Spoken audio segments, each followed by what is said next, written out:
માં આવતા ભયંકર પૂરના કારણે ઘણા લોકો બેઘર થયા છે, જ્યારે આ સમયે સૌપ્રથમ બહાર આવેલી સમય મુસ્લિમ રિલીફ કમિટી લગાતાર 6 દિવસથી પૂર અસરગ્રસ્તોને પૂરું 2 ટંકનું ભોજન આપી રહી છે। ભારે વરસાદ અને બનાસ નદીના પૂરના કારણે ભયંકર તાંડવ સર્જાયો છે, ત્યારે ઘણા લોકો પોતાની તમામ ઘરવખરી, અનાજ તથા દાગીના ગુમાવી ચૂક્યા છે।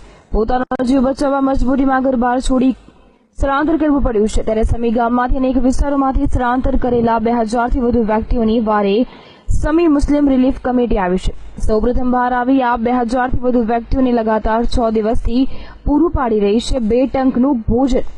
સમી ગામના આઈટીઆઈ કોલેજ, સરકારી વિનિમય કોલેજ, મોડર્ન સ્કૂલ તથા અલગ અલગ 6 થી 7 જગ્યાએ સ્થળાંતર કરેલા 2000થી વધુ વ્યક્તિઓને સમી મુસ્લિમ રિલીફ કમિટી દ્વારા ભોજન પૂરું પાડવામાં આવી રહ્યું છે। આ ભોજન વ્યવસ્થામાં તમામ જ્ઞાતિ બંધુઓ માટે કરવામાં આવેલી છે। હિન્દુ અને મુસ્લિમ સમાજના સ્થળાંતર કરાયેલા તમામ વ્યક્તિઓ એક સાથે બેસીને કરી રહ્યા છે ભોજન ગ્રહણ। આ જોતા એવું જણાય છે કે હિન્દુ મુસ્લિમ ભાઈ ભાઈનો જે નારો છે તે સત્ય સાબિત થઈ રહ્યો છે।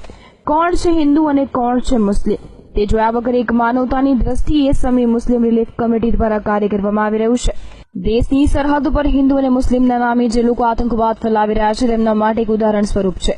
આપની પરિસ્થિતિમાં મુસ્લિમ સમાજ દ્વારા મસ્જિદોની તો સફાઈ કરવામાં આવી રહી છે, પરંતુ કોમવાદ ભૂલીને મુસ્લિમ સમાજ દ્વારા મંદિરોની પણ સફાઈ કરવામાં આવી રહી છે।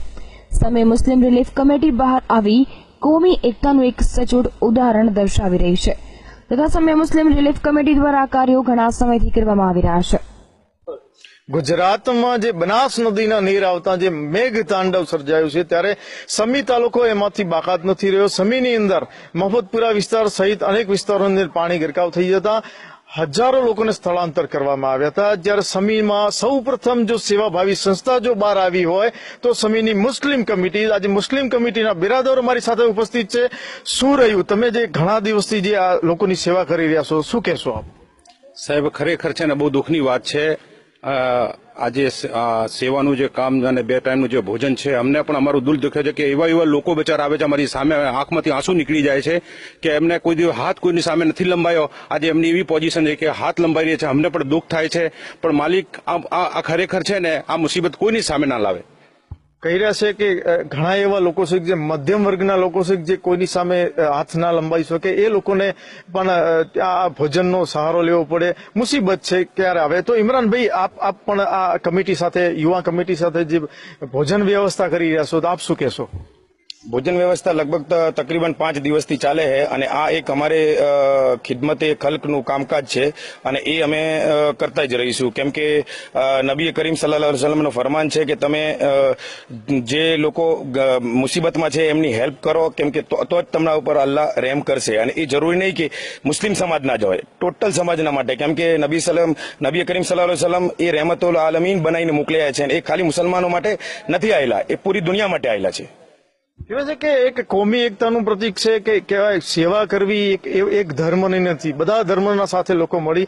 મારી સાથે એક મુસ્લિમ કમિટીના યુવા યંગ વ્યક્તિ છે, કે એમને પૂછું, શું કહેશો ઇમરાનભાઈ આપ? આ સેવા તો બધા માટે જ છે। અમે લોકો અહીંયા જે સેવા કરી રહ્યા છીએ ખાલી એક કોમ માટે નથી કરતા, સમગ્ર જે હિન્દુ મુસ્લિમ જે પણ જેટલી કોમો છે 2000 વ્યક્તિઓ અહીંયા જે પૂરગ્રસ્તમાં ફસાયેલા છે એમના માટે અમે આ કામ કરી રહ્યા છીએ। અને અમે સરકારને પણ વિનંતી કરીએ છીએ કે આ લોકો માટે હજુ સુધી જે સહાય દ્વારા પહોંચવામાં આવી નથી એ વહેલી તકે એમને પહોંચાડવામાં આવે, બરાબર? એમને કેશ ડોલ છે, ઘરગથ્થુ જે વહેલી તકે પહોંચાડવામાં આવે તો એમને જે થોડી ઘણી રાહત થાય। કહેવાય છે કે તંત્ર હજુ કે જે સહાયમાં નથી પહોંચ્યું, કેશ ડોલ પણ વિતરણ નથી કરાયું, ત્યાં આજે આ કમિટી દ્વારા 2 ટાઈમનું ભોજન આપી રહ્યા છે। એક કમિટીની સાથે એક યુવા યંગ લીડર પણ છે, એમને પૂછશું, શું કહેશો આપ? करो मेहरबा तुम अहले जमी पर, खुदा मेहरबा होगा अहले बरसी पर। તમે જમીન વાળા પર રહેમ કરો, ઉપર વાળું તમારા પર રહેમ કરશે। થાય એટલી સેવાની મદદ કરવી એ આપણી ફરજ છે અને આપણી ખરેખર એક માનવતા છે। આજે એ જ મારો સંદેશો છે કે જે બને એ સેવા આપણે કરવી જોઈએ અને કરશું અમારે થાય। તો આ હતા એક મુસ્લિમ યુવા કમિટી, જે રિલીફ કમિટી સમી દ્વારા, જે એક મુસ્લિમ કમિટી દ્વારા જે કોમી એકતાનું જે પ્રતીક અહીંયા તાદૃશ્ય થયું છે, ખરેખર સરાહનીય છે, દાદને પાત્ર છે। યસ દર્દી સાથે વિનોદ ગજર, લાઈવ ગુજરાત ન્યૂઝ, સમી।